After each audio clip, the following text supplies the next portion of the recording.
नमस्कार दोस्तों, आपका सभी का स्वागत है पॉलिटी के लेक्चर 13 में। इससे पहले के 12 लेक्चर्स बन चुके हैं अपने, है ना। और हम बात कर रहे हैं अभी कुछ सीरीज से प्रेसिडेंट ऑफ इंडिया पर, और प्रेसिडेंट ऑफ इंडिया का ये पार्ट 6 है।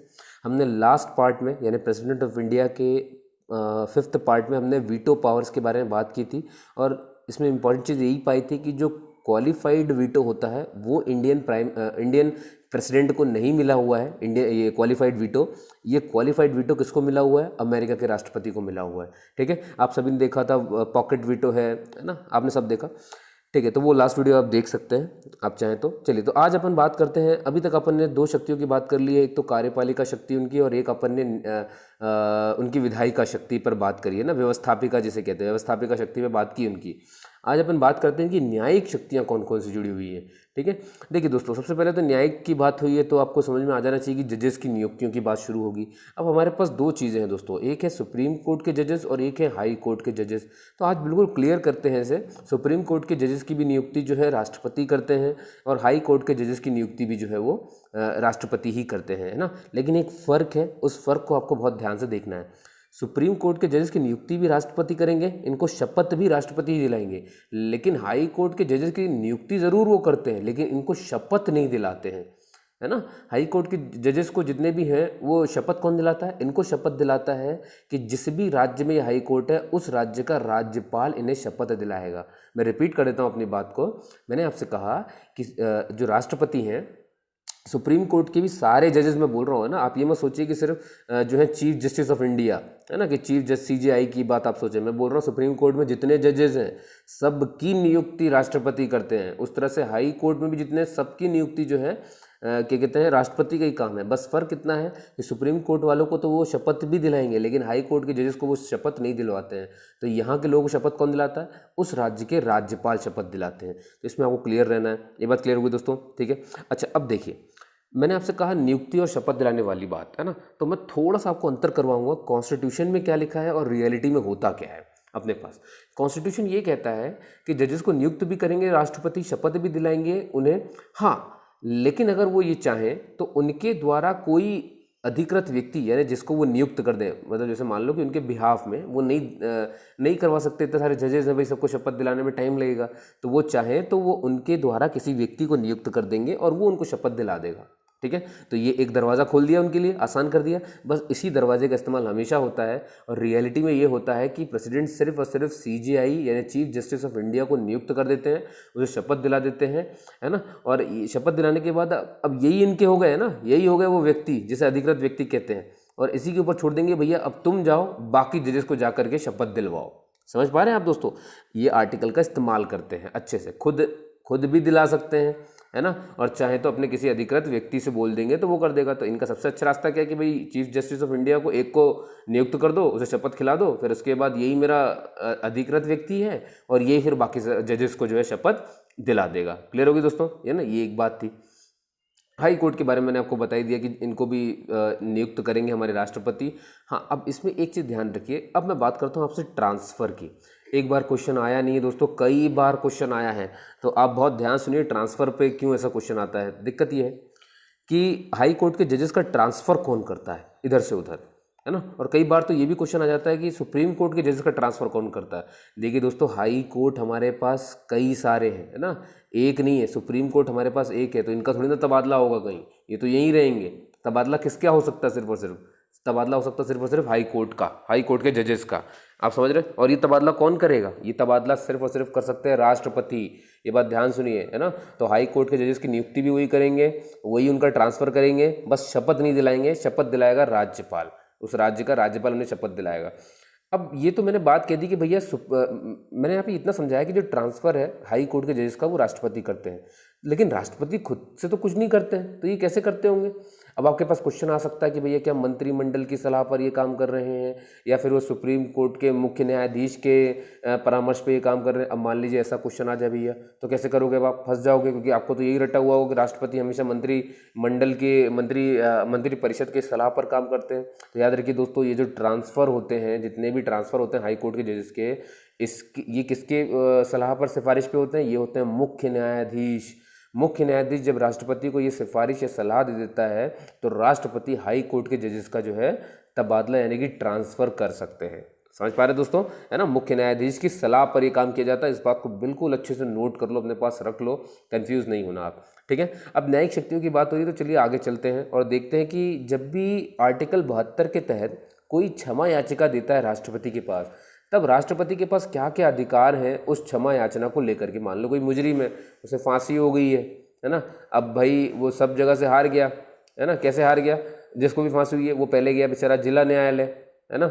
जिला न्यायालय ने बोला नहीं भाई तुमने ऐसा जघन्य अपराध किया है, अब तुम्हें फांसी तो होगी। लेकिन अब वो बोला नहीं नहीं ये गलत है, कहीं ना कुछ गलत है, तो वो चाहेगा फर्दर इन्वेस्टिगेशन। वो फिर से याचिका लेकर के जाएगा जिला न्यायालय से, ऊपर कहाँ जा सकता है? हाई कोर्ट में जा सकता है। हाई कोर्ट ने भी उसके फैसले, उसके जो उसको सही से फैसला नहीं सुनाया। अभी भी उस बंदे को अगर लग रहा है कि हाई कोर्ट का फैसला सही नहीं है, तो फिर इसको लेकर के फिर से कहाँ याचिका दायर कर सकता है? वो सुप्रीम कोर्ट में कर सकता है। समझ रहे हैं, लेवल बढ़ता चला जाएगा। और अगर सुप्रीम कोर्ट ने भी बोल दिया कि भैया तुम्हें फांसी होगी, ऐसा कुछ नहीं है, तो अब उसके पास क्या बचा दोस्तों? अब उसके पास एक रास्ता और बच गया, और वो कौन सा है? आर्टिकल 72 के तहत क्षमा याचना। किससे? राष्ट्रपति से। तो सुप्रीम कोर्ट से जब सजा हो जाए तो अब वो सिर्फ राष्ट्रपति उसे बचा सकते हैं। तो देखिए दोस्तों जरा, अब जब क्षमा याचिका राष्ट्रपति के पास जाती है तो राष्ट्रपति क्या क्या कर सकते हैं, है ना। ये देखिए यहाँ पर मैं आपको बताता हूँ राष्ट्रपति के पास क्या क्या चीज़ें होती है। आर्टिकल 72 के तहत जब राष्ट्रपति के पास याचिका पहुँचती है तो ये रही 4 चीज़ें मैंने लिखी हैं। पहला, या तो वो सीधे ही माफ़ कर देंगे, बोलेंगे जाओ भाई इसको फांसी वैसी कुछ नहीं होगी, बिल्कुल आज़ाद, फ्री, ख़त्म। समझ गए? ये एक तरीका हो गया उनका। दूसरा तरीका क्या है दोस्तों? या तो वो उसको स्थगित कर सकते हैं। स्थगित कर सकते हैं का मतलब क्या होता है दोस्तों? स्थगित करने का मतलब तो होता है कुछ समय के लिए हटा देना। तो कुछ समय के लिए क्यों हटाएंगे भाई? माफ़ करना तो आपको समझ में आ गया, हाँ चलो ठीक है, उनको बिल्कुल माफ़ कर दिया। ये स्थगित करने वाला कैसा केस है? मान लीजिए किसी महिला को जो है फांसी होनी है और महिला गर्भवती है, तो उसके पेट में पहले से एक संतान, एक जीवन पल रहा है, तो एक को सज़ा देने के लिए हम 2 को सज़ा नहीं दे सकते हैं। समझ पा रहे हैं आप सभी, है ना। तो हम क्या करेंगे कि जब तक उस महिला की डिलीवरी नहीं हो जाती तब तक के लिए वो महीना देख लेंगे कि 4 महीने 5 महीने कब में डिलीवरी हो जाएगी, तो बस उतना टाइम रोक सकते हैं उसे। समझ पा रहे हैं? ये मैं एक एग्जांपल दे रहा हूँ आपको। तो ये होता है स्थगित करने का कार्य, कि हाँ भैया देखा और स्थगित कर दिया कि नहीं अभी फांसी मत दो, कुछ समय के बाद फांसी दे देना, ऐसा हो सकता है। तीसरा काम उनके पास क्या है दोस्तों? या तो भैया वो सज़ा कम कर सकते हैं। भाई मान लो किसी को 20 साल की हुई है तो कह दिया 10 साल, और किसी को फांसी सुना दी गई तो कह दे कि नहीं भैया ऐसे काम करो, आजीवन कारावास दे दो, है ना, लेकिन फांसी मत दो, तो सज़ा कम हो सकती है। समझ पा रहे दोस्तों, है ना। और एक और तरीका क्या हो सकता है? प्रकृति बदल सकते हैं, है ना। देखिए सज़ा कम करना थोड़ा सा अलग है। सज़ा कम करने के लिए मतलब ऐसा होना चाहिए कि जैसे 20 साल था तो 10 साल कर दिया, इसमें सिर्फ ये इस तरह से कम होगा, है ना। प्रकृति बदलने वाला जो कॉन्सेप्ट है वो कैसा काम करता है? प्रकृति बदलने का मतलब है कि जो भी सज़ा हुई थी उसकी बिल्कुल उलट सज़ा कर देना। कहने का मतलब ये कि मान लो किसी को फांसी हुई, है ना, किसी को फांसी हुई तो उसे किस में बदल दिया उन्होंने? आजीवन कारावास में बदल दिया। समझ पा रहे दोस्तों, है ना। तो ये मतलब पूरा चेंज कर दिया। यहाँ पर तो बिल्कुल हत्या ही हो जानी थी, लेकिन अब उन्होंने बचा लिया उसको, तो इसे प्रकृति चेंज करना कहते हैं। और जब साल साल में बात हो, यानी कि जैसे 20 साल था और चेंज करके मैं 10 साल कर दूँ, तो ये मैंने कम किया है, तो इसे सज़ा कम कहते हैं। समझ रहे हैं ना। फांसी को आजीवन कारावास में बदल दूँ तो वो प्रकृति बदलना होता है, तो इसको बहुत अच्छे से ध्यान रखिएगा। तो ये सारी चीज़ें वो कर सकते हैं। अब कभी कभी डाउट ये आ जाता है लोगों के पास कि सर राज्यपाल को क्या ऐसी कोई शक्तियाँ प्राप्त हैं कि मतलब वो बदल सकता है? तो देखिए दोस्तों, राज्यपाल को भी ये सारी शक्तियाँ प्राप्त हैं, बस वो माफ़ नहीं कर सकता है ना। जब उसके पास कोई क्षमा याचिका आएगी तो वो माफ़ नहीं कर सकता, बाकी वो भी स्थगित कर सकता है, सज़ा कम कर सकता है, प्रकृति बदल सकता है, ये 3 चीज़ें कर सकता है, लेकिन वो माफ़ नहीं कर सकता, पूर्ण रूप से कभी माफ़ नहीं कर सकता। यही एक चीज़ राज्यपाल के पास नहीं है। समझ पाए दोस्तों, ठीक है। अच्छा अब और देख लीजिए, कुछ चीज़ें मैं यहाँ पे बता देता हूँ आपको, ये बहुत इंपॉर्टेंट पॉइंट है, एक बार ऐसे क्वेश्चन देखने को भी मिल जाते हैं कभी कभी। राष्ट्रपति जब क्षमा याचिका उनके पास आती है तो वो कभी भी खुद से निर्णय नहीं लेते हैं, ये बात ध्यान रखिएगा। तो फिर कौन निर्णय लेगा? बनी बात है, कौन उनके पीछे काम करता है? हमेशा मंत्री परिषद काम करती है। तो मंत्री परिषद की सलाह पर ही ये जितने पॉइंट आपने देखे ना, अभी पढ़ रहे थे आप, ये माफ़ करना, स्थगित करना, सज़ा कम करना, प्रकृति बदल देना, ये सारी चीज़ें तभी हो सकती है जब राष्ट्रपति को मंत्री परिषद ऐसी सलाह देगी, है ना। अपने मन से, अपने स्वविवेक से वो कुछ नहीं कर सकते, इसीलिए यहाँ पर लिखा हुआ है स्वविवेक से निर्णय नहीं लेंगे याचिका पर, ठीक है।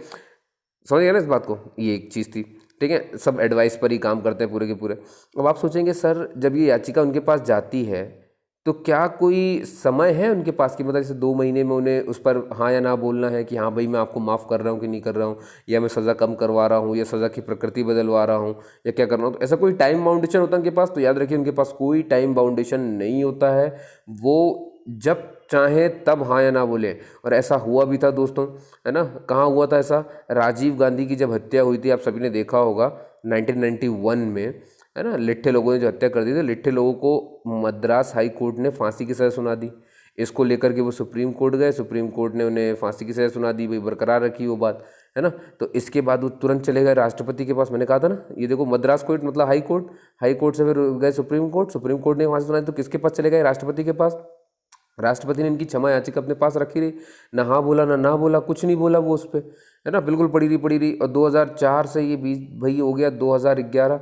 इन लोगों ने जो क्राइम किया था वो था 1991, और क्राइम अब आज जब फाइनली फैसला सुना दिया गया, है ना। दीदी कि हुआ क्या कि 2004 में जब राष्ट्रपति के पास याचिका आई तो उन्होंने कुछ नहीं बोला, 2011 में उन्होंने बोला कि भाई इन्हें फांसी दे दो, तो मतलब कुछ नहीं किया उन्होंने, समझ गए ना, बस पड़ा हुआ रह गया 7 साल तक। तो 1991 से 2011 हो गया और उनको फिर से फांसी सुना दी गई। तो आप देख रहे हैं 20 साल सज़ा काट चुके थे वो, जेल में थे, और आपने 2011 में फिर से बोल दिया कि अब इन्हें फांसी कर दो। तो जब इनको लगा कि राष्ट्रपति ने भी ऐसा फैसला दे दिया, तो अब आपके दिमाग में आएगा कि राष्ट्रपति अंतिम है, क्या राष्ट्रपति के बाद हम फिर से याचिका नहीं दे सकते हैं? नहीं, आप बिल्कुल दे सकते हैं। मान लो आप हाई कोर्ट से, ये डिस्ट्रिक्ट कोर्ट से जाओ ऊपर हाई कोर्ट में नहीं मतलब फैसला सही नहीं मिला तो सुप्रीम कोर्ट सही ना दे तो ये आर्टिकल 72 दया याचिका राष्ट्रपति। लेकिन राष्ट्रपति भी अगर सही आपको लगे कि नहीं इन्होंने माफ़ नहीं किया, ये उन्होंने भी गलत किया, तो आप फिर से भैया एक नई याचिका दायर करके जा सकते हैं। ये देखिए इतना प्यारा हमारा संविधान है, समझ रहे हैं आप सभी, है ना। ऐसा होता है। तो हुआ क्या कि जब ये राष्ट्रपति जी ने जब इन्हें कह दिया ना 2011 में नहीं इनको फांसी दे दो, तो अब ये राष्ट्रपति जी ने कह दिया था दया याचिका पे, तो इन बंदों ने दया याचिका के खिलाफ फिर से चले गए मद्रास कोर्ट, और मद्रास कोर्ट यकीन मानिए इस बार उन्होंने कह दिया कि फांसी नहीं होगी। अब आप बोलेंगे क्यों? मैंने सभी को भाग 3 मौलिक अधिकार पढ़ाया, उसमें आर्टिकल 20 पढ़ाया हुआ है, और आर्टिकल 20 में मैंने आपको बताया था, है ना, उसमें लिखा हुआ है कि एक अपराध की 2 सज़ा नहीं हो सकती है, यानी 2 बार सज़ा नहीं मिल सकती है। अब आप यही वाला जो है आर्टिकल मद्रास हाई कोर्ट ने हवाला देते हुए कहा कि अभी जो लिट्ठे लोग हैं जिन्होंने उनकी हत्या की थी राजीव गांधी की, इनको आपने एक तो वैसे ही 20 साल तक जेल में रखा, तो ये तो उनकी एक सज़ा हो ही गई, ठीक है, और अब आप 2011 में उन्हें फांसी दे रहे हैं, तो ये उनकी दोहरी सज़ा है। और 20 साल तक वो टेंशन में रहे हैं कि उन्हें फांसी मिल रही है, तो आपने उनका शोषण कर दिया है ना। भले ही मुजरिम है लेकिन इनके मौलिक अधिकार है, क्योंकि हमारा संविधान मौलिक अधिकार देता है। और इस हिसाब से देखा जाए तो आपने इन्हें 20 साल की सज़ा वैसे ही दे दी है, इन्हें असमंजस की स्थिति में रख करके, और अब आप इन्हें आखिरी में फांसी सुना रहे, तो ये गलत है। इसीलिए लिट्ठों को फांसी नहीं हुई दोस्तों, समझ पा रहे हैं आप, है ना। इस तरह से तो ये संविधान काम करता है कि आप बिल्कुल याचिका के खिलाफ फिर से जा सकते हैं, फिर से शुरू हो सकता है सारा कुछ, ठीक है। चलिए अगला देखते हैं। अब दोस्तों देखिए, क्योंकि न्यायिक चीज़ों की बात हो रही है, उनकी न्यायिक शक्ति, तो आर्टिकल 143 पर बात ना हो तो ये तो बिल्कुल गलती ही होगी अपनी। आर्टिकल 143 क्या कहता है? ये आर्टिकल 143 कोई भी विषय पर अगर सलाह चाहिए राष्ट्रपति को, तो आर्टिकल 143 के तहत वो सुप्रीम कोर्ट से सलाह ले सकते हैं। बस हाँ, लेकिन ऐसा नहीं कि सुप्रीम कोर्ट ने कोई सलाह दी है तो वो बाध्य है मानने के लिए, ऐसा बिल्कुल ज़रूरी नहीं है। सुप्रीम कोर्ट की सलाह को चाहे तो राष्ट्रपति माने और चाहे तो वो ना माने, ये उनके ऊपर होता है ना, ये उनके ऊपर होता है। अब जैसे कि, और हाँ याद रखिए कुछ बातें, कुछ क्वेश्चंस बन जाते हैं। जब भी किसी भी विषय पर राष्ट्रपति सुप्रीम कोर्ट से सलाह लेते हैं तो उस विषय को स्टडी करने के लिए एक संवैधानिक बेंच, एक संवैधानिक पीठ, एक कॉन्स्टिट्यूशनल बेंच बनाई जाती है ना। और इसमें कम से कम 5 जजेस होते हैं, कम से कम होते हैं, ज़्यादा से ज़्यादा कितने भी हो सकते हैं, ठीक है दोस्तों, ये याद रखिए। तो ये पीठ बनाई जाती है, फिर ये स्टडी करते हैं कि भैया जिस विषय पर राष्ट्रपति जी ने हमसे सलाह मांगी जरा उसको पढ़ लो, वो कर लो, और जब पढ़ लेंगे तो फिर सलाह दे देंगे। सलाह मानना न मानना हमारे राष्ट्रपति साहब जी के ऊपर होता है। तो आपको इतना याद रखना है कि राष्ट्रपति सुप्रीम कोर्ट से सलाह ले सकते हैं आर्टिकल 143 के तहत। ये क्लियर हुआ दोस्तों? अच्छा, अब अगली चीज़ देखिए यहाँ पर, ये तो हमने न्यायिक उनकी शक्तियों की बात करी, अब बात करते हैं उनकी वित्तीय शक्तियाँ, है ना। ये धन पैसों के मामले में हमारे राष्ट्रपति जी के पास क्या शक्तियाँ हैं, चलिए इन पर बात करें। सबसे पहली चीज़ तो मनी बिल है। मनी बिल क्यों दोस्तों? आपको इतना तो पता ही होगा कि मनी बिल सिर्फ लोकसभा में आता है, राज्यसभा में फिर उसके बाद जाता है। ये मतलब ये आम विधेयक नहीं है, बाकी सारे विधेयक इसको छोड़ करके, है ना, कोई भी विधेयक ले लो आप, उसे किसी भी हाउस से स्टार्ट कर सकते हो, किसी भी सदन से स्टार्ट कर सकते हो। आप चाहे तो पहले राज्यसभा में ले आओ, चाहे तो पहले लोकसभा में ले आओ, लेकिन अगर वो धन विधेयक है, वो मनी बिल है, तो फिर तो उसे सबसे पहले आपको कहाँ लाना पड़ेगा? लोकसभा में। लेकिन क्या ऐसे ही ले आते हैं? नहीं, यहाँ राष्ट्रपति का रोल है। तो वित्तीय शक्तियाँ क्या हैं उसकी? पहली वित्तीय शक्ति यही कि जो मनी बिल आप सिर्फ लोकसभा में रखते हैं, तो लोकसभा में रखने से पूर्व राष्ट्रपति की स्वीकृति लेनी पड़ती है, राष्ट्रपति की स्वीकृति के बाद ही वो लोकसभा में रखा जाता है। मैं फिर से रिपीट करता हूँ, मनी बिल राष्ट्रपति की स्वीकृति के बाद लोकसभा में रखा जाता है, ये बात ध्यान रखिए। मतलब पूर्व अनुमति लेनी पड़ती है मनी बिल पर, है ना, इस चीज़ का ध्यान रखिए। अब आपके दिमाग में आएगा सर ये मनी बिल क्या होता है। देखिए मनी बिल क्या होता है, कोई भी जैसे मान लो आप कोई टैक्स लगा रहे हो या कोई टैक्स खत्म कर रहे हो या टैक्स को बढ़ा रहे हो या टैक्स को घटा रहे हो, कोई उधार ले रहे हो या दे रहे हो, है ना, ये सब कुछ संचित निधि से होता है। आपको मालूम है सरकार जितना भी पैसा संचित निधि में, देखिए हमारा पैसा होता है, लोगों का पैसा होता है, ये ध्यान रखिएगा इस बात को, है ना। अब ये टैक्स वगैरह क्या है, ये पब्लिक का ही तो पैसा है। तो संचित निधि में क्या होता है, कॉन्सोलिडेटेड फंड में क्या होता है, सिर्फ पब्लिक का पैसा होता है। तो अब सरकार ने जो टैक्स वसूला है इसी से तो खर्चा करेगी ना, है ना। इसी को तो फिर बाद में फिर वो बजट के रूप में पेश करती है। जब वो उनका बजट आता है तो बजट में वो जो मनी पेश करते हैं वो यही वाला तो होता है, संचित निधि से निकाला हुआ होता है। अब देखिए क्योंकि आपको दिख रहा है कि संचित निधि में जो संचित निधि, इसमें सिर्फ लोगों का पैसा है, तो लोगों का पैसा ऐसा तो नहीं कि अपने हवा में बिल्कुल निकाल दिया, है ना, कि बस हुआ और निकाल दिया पूरा का पूरा पैसा, ऐसा नहीं होता। अगर ये लोगों का पैसा है तो पूरी प्रोसेस होगी और संसद से अनुमति लेनी पड़ेगी। संसद में कौन कौन आता है, एक लोकसभा, एक राज्यसभा और स्वयं राष्ट्रपति आते हैं।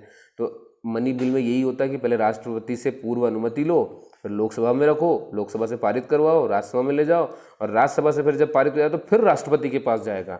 और राष्ट्रपति को ये कहा गया है कि मनी बिल को वो अनिवार्य रूप से पास करेंगे, वो उसे रोक नहीं सकते, है ना। राष्ट्रपति कुछ जो कभी नहीं रोक सकते, जैसे कि एक संविधान संशोधन विधेयक आता है, अभी आप जो पढ़ रहे हैं वो धन विधेयक है, एक आता है संविधान संशोधन विधेयक। इन दोनों को ही अनिवार्य रूप से जो है राष्ट्रपति को पास करना ही पड़ता है, हस्ताक्षर करना ही पड़ता है, वो उसे रोक नहीं सकते। बस आपको इतना याद रखना है कि मनी बिल राष्ट्रपति की पूर्व अनुमति से पहले लोकसभा में रखेंगे, फिर पास होकर राज्यसभा, फिर राष्ट्रपति, और उनको अनिवार्य रूप से साइन करना है। लेकिन बाकी सब में ऐसा नहीं होता है ना, कि राष्ट्रपति की अनुमति लेनी पड़ती कि लोकसभा में रख दें क्या जाकर के, नहीं, वो सिर्फ मनी बिल में आपको पूर्व अनुमति लेनी है।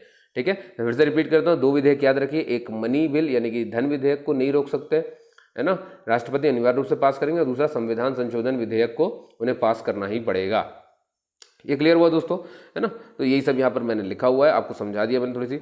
अच्छा, अब आप सोचेंगे सर ऐसा क्यों करते हैं। देखिए क्या है, ये कहीं लिखा हुआ है क्या सर कि मतलब धन विधेयक को स्वीकृति देनी पड़ेगी, कौन सा आर्टिकल ऐसा कहता है। आर्टिकल 111 मैंने आपको पिछली क्लास में अगर पढ़ाया हो तो आपको याद होगा, जब मतलब वीटो पावर्स की मैंने एक बात कही थी, इसमें पॉकेट वीटो लिखा हुआ है ना, आपने देखा था, सब पता है आपको, पिछला क्लास आपने देखा ही होगा, उम्मीद करता हूँ मैं आपसे। आर्टिकल 111 ये साफ कहता है कि राष्ट्रपति सभी विधेयकों को, सिर्फ धन विधेयक को छोड़ करके बाकी सबको पुनर्विचार के लिए भेज सकते हैं। क्या मतलब हुआ दोस्तों, याद है ना, मैंने कल बताया था, वो वापस भेज सकते हैं, एक बार वापस भेज सकते हैं। कोई भी विधेयक उनके पास आए, लोकसभा से पारित हो जाए, राज्यसभा से पारित हो जाए, राष्ट्रपति के पास पहुंचे, राष्ट्रपति ने उसे पढ़ा और उन्हें सही नहीं लगा, तो वो दोबारा भेज सकते हैं सभी को। बस किसको नहीं भेज सकते हैं, वो नहीं भेज सकते हैं भैया किसे, एक तो अपने धन विधेयक को, है ना, धन विधेयक को वो कभी भी वापस नहीं भेज सकते पुनर्विचार के लिए, वो तो उन्हें पास करना ही करना पड़ेगा। ये क्लियर हो गया दोस्तों। चलिए अब कुछ बातें कर लेते हैं, क्योंकि हमने बात करी संचित निधि की। तो अब देखिए जरा, 2 तरह की निधियां, आप 3 तरह की निधि होती है, एक लोक निधि होती है, एक संचित निधि होती है और एक आकस्मिक निधि होती है। फर्क क्या होता है, संचित निधि जो है वो आर्टिकल 266 में लिखा है और आकस्मिक निधि आर्टिकल 267 में लिखा हुआ है। आकस्मिक निधि वो निधि होती है जो राष्ट्रपति के अंडर में होती है, संचित निधि वो होती है जो संसद के अंडर में होती है। अगर आपको आकस्मिक निधि से पैसा निकालना है तो राष्ट्रपति के अंडर में है ना, तो राष्ट्रपति से बस परमिशन ले लो, बात खत्म, पैसा निकाल लोगे आप। लेकिन संचित निधि में तो मैंने बताया भाई अपना टैक्स का पैसा होता है, तो टैक्स यानी पब्लिक और पब्लिक यानी कि संसद, तो फिर मतलब आपको पहले संसद से, और इससे पैसा निकालने का तरीका क्या होता है, बजट बनाओ। ये जो बजट और ये जो मनी बिल आता है, ये बजट ही तो है आपका, पैसा निकालना। भाई सरकार क्या दिखाती है बजट में कि हमने जो पैसा कलेक्ट किया है इतने, ये 1 साल में, अब हम उसको खर्च करने वाले हैं, यहाँ इतना किसान को देंगे, इतना, है ना, ये योजना शुरू कर रहे हैं, वो योजना शुरू, आपने देखा ना, ये बजट आता है। तो ये किससे आता है, कहाँ से निकल के आता है सारा पैसा, ये सब आता है संचित निधि से निकालते हैं। तो आपने देखा ना, लोकसभा में बजट पेश करते हैं सबसे पहले, तो वो इसीलिए तो करते हैं, वहाँ पे वार्तालाप होती है ना। बाकी आपने देखा ही हुआ होगा, निर्मला सीतारमण जी ने जब ये चीज़ की होगी, तो वो संचित निधि से पैसा निकालने के लिए आपको बिल लाना पड़ेगा, आपको पहले लोकसभा में बताना पड़ेगा क्या क्या खर्चा कर रहे हो, जब सब, और फिर सबकी सहमति होगी तो फिर लोकसभा से पास, फिर राज्यसभा से पास, फिर राष्ट्रपति के साइन। हालांकि मनी बिल को कभी कोई रोक नहीं सकता, ये बात आप ध्यान रखें। तो अभी मैं आपको ये बता रहा था, देखिए तो ये तो हो गया बड़ा आसान संचित निधि। लेकिन आपको मालूम है ना कि 1 साल में 3 सत्र रहते हैं और 365 दिन तो लोकसभा और राज्यसभा की बैठकें नहीं होती हैं, मतलब संसद तो लगती नहीं है। और मान लो भैया कि जैसे कोरोना टाइप अभी जो चल रहा है, लॉकडाउन था, सारे के सारे लोग अपने अपने घर में थे, है ना भाई, बाहर निकल नहीं सकते थे, लॉकडाउन सबके लिए बराबर था। तो ये मंत्री भी नहीं जा पाए होंगे लोकसभा और राज्यसभा, लेकिन फिर भी तो आपने देखा है कि कानून पारित हुए थे, है ना, और हमें पैसे की जरूरत पड़ी थी। अब अगर मोदी जी सोचेंगे भैया संचित निधि से मैं पैसा निकाल लूँ, तो ये तो पॉसिबल ही नहीं है, क्योंकि नियम में कोई दूसरा बदलाव है ही नहीं कि संसद के अलावा आप निकाल सको। तो फिर मतलब और संसद तो अपनी लगी नहीं लॉकडाउन के चलते, तो अब उन्हें पैसे की भी ज़रूरत थी, क्योंकि मालूम है ना महामारी से लड़ने के लिए पैसे चाहिए थे उन्हें, तो कहाँ से लाए होंगे वो। ऐसी सिचुएशन में जब संसद ना लगी हो और फिर भी पैसे की ज़रूरत हो और हम संचित निधि से नहीं निकाल पा रहे हों, तो कौन सा आर्टिकल काम करता है 267, जबकि क्या देता है आपको, आकस्मिक निधि। इसीलिए तो नाम ही है ना आकस्मिक निधि, कि भाई संसद नहीं चल रहा है और सरकार को पैसे की ज़रूरत है, तो एक काम करो आकस्मिक निधि से निकाल लो, क्योंकि इसमें सिर्फ एक आदमी का हस्ताक्षर चाहिए निकालने के लिए, और वो है राष्ट्रपति खुद। क्लियर हो गई बात दोस्तों, ठीक है। तो इतना याद रखिए संचित निधि में और इसमें क्या अंतर होता है। अच्छा, अब इसमें इतनी सारी बात हुई, तो आपने देखा कि मैं बोल रहा था आपसे कि संचित निधि में टैक्स वगैरह कलेक्ट होता है ना, लेकिन क्या ये सिर्फ पैसा केंद्र इस्तेमाल करती है? बिल्कुल नहीं भाई, टैक्स का पैसा आपने अलग अलग राज्यों से लिया है और पूरा इकट्ठा करके संचित निधि में रख लिया है। तो अब जब आपने इनसे लिया तो राज्यों को खर्च करने के लिए आपको पैसा भी तो बांटना पड़ेगा, तो केंद्र और राज्य के बीच में पैसा बटेगा। तो केंद्र और राज्य के बीच में पैसा बांटने के लिए आर्टिकल 280 के तहत बनाया गया वित्त आयोग, वित्त आयोग का गठन किया गया, और इसमें यही काम दिया गया है कि भैया केंद्र और राज्य में वित्त का जो है आप बंटवारा कर दीजिए, बस बराबर बंटवारा। तो वो वित्त आयोग का काम होता है, याद रखिए आर्टिकल 280 में होता है ये। वित्त आयोग में कितने लोग होते हैं? 5 लोग होते हैं दोस्तों, एक अध्यक्ष होता है, 4 सदस्य होते हैं। इन सब की नियुक्ति राष्ट्रपति करते हैं, इसीलिए मैंने ये पढ़ाया आपको राष्ट्रपति में, ठीक है। वित्त आयोग के अध्यक्ष और उनके 4 सदस्यों की नियुक्ति कौन करते हैं? राष्ट्रपति करते हैं, ठीक है। अब इसमें राष्ट्रपति का दूसरा काम क्या है? दूसरा काम ये कि जब ये वित्त आयोग कोई सिफारिश देता है, भाई सिफारिश मतलब जैसे बताइए केंद्र सरकार को इतना दे दीजिए भाई और आप अपने पास इतना रखिए सर, ठीक है, तो ये इनकी सिफारिशें थी, थोपी थोड़ी ना जाएंगी सरकार को, ये तो इनकी सिफारिशें थी। अब इनकी सिफारिशों को संसद में रखने का कार्य वापस से राष्ट्रपति का है, तो राष्ट्रपति ही इनके अध्यक्ष और सदस्यों को नियुक्त करता है, और फिर ये लोग जब बढ़िया से काम करते हैं, अपना सिफारिशें तैयार करते हैं कि किसको कितना देना, राज्यों को कितना देना है और केंद्र के पास कितना होना चाहिए, तो ये सिफारिश को फिर वो संसद में रखते हैं, और फिर संसद लोकसभा से पास, राज्यसभा से पास और हर तरह से पास होते हुए पहुँचती है। समझ पाए दोस्तों? तो ये एक काम हो गया। कूटनीतिक शक्तियाँ, राष्ट्रपति की कूटनीतिक शक्तियाँ क्या है, डिप्लोमेटिक शक्तियाँ क्या हैं उनकी? सबसे बड़ी बात है आर्टिकल 53 देख लीजिए, साफ साफ कहता है कि जितनी भी तीनों सेनाएं हमारी है ना, इंडियन नेवी, इंडियन आर्मी और एयरफोर्स, इन सब के सुप्रीम कमांडर हमारे राष्ट्रपति ही रहेंगे। इसका मतलब आप समझते दोस्तों, इसका मतलब क्या होता है? सुप्रीम कमांडर ही है, इसका मतलब ये कि अगर कभी युद्ध की घोषणा हुई तो ये घोषणा प्रधानमंत्री नहीं करते हैं, ये घोषणा होती है राष्ट्रपति के द्वारा। ये ध्यान रखिएगा। मान लीजिए कहीं पर भी हम चीन से ही लड़ लें अभी, तो ये हमें किससे चाहिए फिर? ये सारा कौन करेंगे? पीएम मोदी। हाँ, वो अलग बात है कि आप समझ पा रहे होंगे मैं क्या कह रहा हूँ आपसे, है ना, कि ये घोषणा भी वो किसकी सलाह पर करेंगे? मंत्रिपरिषद की सलाह पर। तो मेन खिलाड़ी तो पीएम ही है ना, ये तो आपको पता ही है। ठीक है, चलिए अगला है दोस्तों, और आज का ये कि जितने भी आपने सुने होंगे ना राजदूत वगैरह हम नियुक्त करते हैं दूसरे देशों में, अपने जितने भी हमारे आईएफएस अधिकारी हैं इंडियन फॉरेन सर्विसेज के, है ना, इन सभी को राजदूत बना बना करके दूसरे देशों में भेजा जाता है। लेकिन आप थोड़ा सा कंफ्यूज होंगे, आप देखते होंगे कि कभी कभी तो किसी को उच्च आयुक्त नियुक्त किया गया है किसी देश में। ये देखिए, ये उच्च आयुक्त होता है, आपने सुना होगा हिंदी में, यानी कि इंग्लिश में कहते हैं हाई कमिश्नर। और कभी कभी आप देखेंगे कि कहीं कहीं जगह पर राजदूत नियुक्त किया गया है, यानी कि इंग्लिश में एम्बेसडर। तो कब ये उच्च आयुक्त होते हैं और कब ये राजदूत होते हैं? भाई दोनों ही तो आईएफएस ऑफिसर होते हैं, तो फिर कौन उच्च आयुक्त यानी कि कौन हाई कमिश्नर कहलाता है और कौन एम्बेसडर कहलाता है?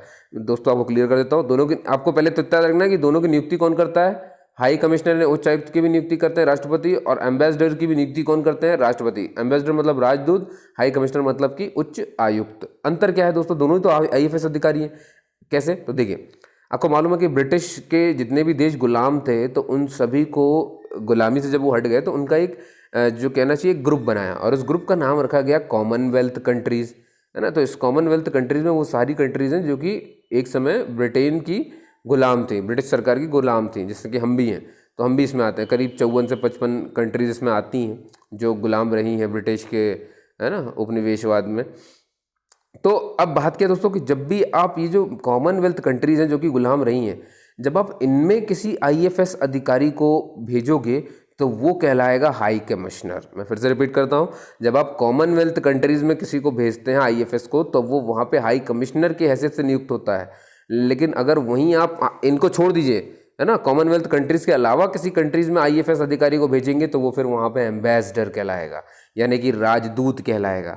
चाहे हाई कमिश्नर हो चाहे एम्बेसडर हो, दोनों ही भारत को रिप्रेजेंट करते हैं, है ना, भारत कंट्री को रिप्रेजेंट करते हैं दूसरी कंट्री में। ये बात समझ में आई दोस्तों। तो गाइज़ होप सो कि आपको ये लेक्चर अच्छा लगा होगा, आपने मुझे सुना, उसके लिए बहुत बहुत धन्यवाद दोस्तों। मिलते हैं अगले लेक्चर में।